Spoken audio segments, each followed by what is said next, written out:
สบายดีนี่แม่นเส้นทางไปห้องแถวบ้านนาเบียนเด้อเจ้าเข้าห้อมกำแพงเหือนใหญ่ๆนี้เข้าไป5ห้องแถวประมาณ100เมตรห้องแถวอยู่ใกล้ทางใหญ่อยู่ติดกับไฟแดงบ้านดุงอยู่ใกล้สถานีรถไฟและอยู่ใกล้กับดงโดกเป็นเส้นทางไปดงโดกเลยเจ้าลูกค้าคนใดสนใจสามารถจองจำเงินไว้ได้เลยเด้อเจ้าห้องแถวมีคนอยู่เต็มตลอด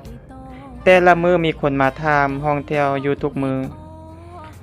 เรื่องเส้นทางแม่นสะดวกสบายเด้อเจ้าน้ำประปาสะดวกสบายน้ำบ่เคยขาดน้ำมาแห้งน้ำมาตลอดสายเลยห้องแถวจ่ายเดือนละ800,000กีบเท่านั้นเด้อลูกค้าไฟน้ำนอกห้องแถวตั้งอยู่บ้านนาเบียนเมืองสายเสถานครหลวงเวียงจันทน์สนใจโทรหรือเว็บแอป97676028 9344 860